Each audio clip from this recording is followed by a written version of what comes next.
let me tell you what the gospel isn't. The gospel is not your personal testimony. I think personal testimonies are a good thing, and we're called to testify to the greatness of Christ and what he's meant for us in our lives. It's a wonderful thing.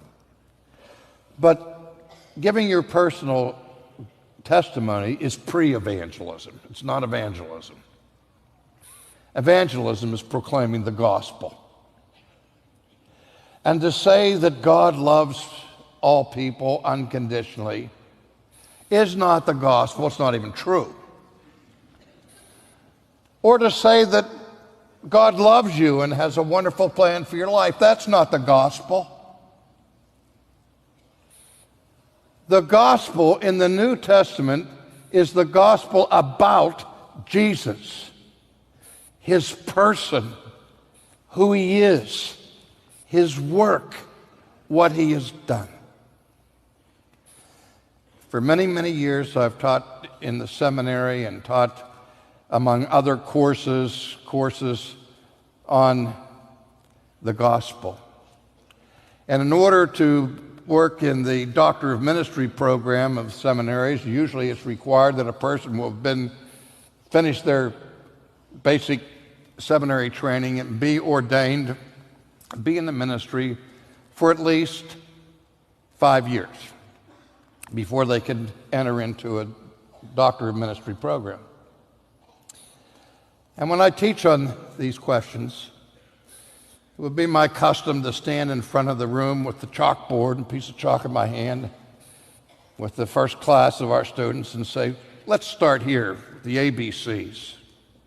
How many of you have been ordained to the gospel ministry? And they all raised their hand. I was okay, let me write on the blackboard the definition of the gospel. What is the gospel? And these are usually conservative pastors, evangelical pastors. In my experience, it's anecdotal, not absolute, not scientific. Not 1 in 10 have been able to give an adequate definition of the gospel.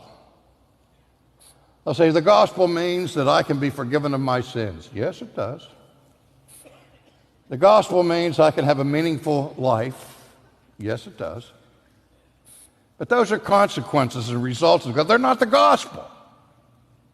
The gospel is a clearly defined message.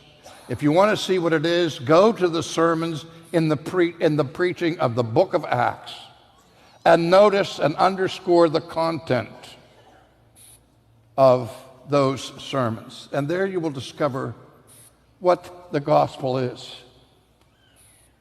It's about Jesus, who was born according to the scriptures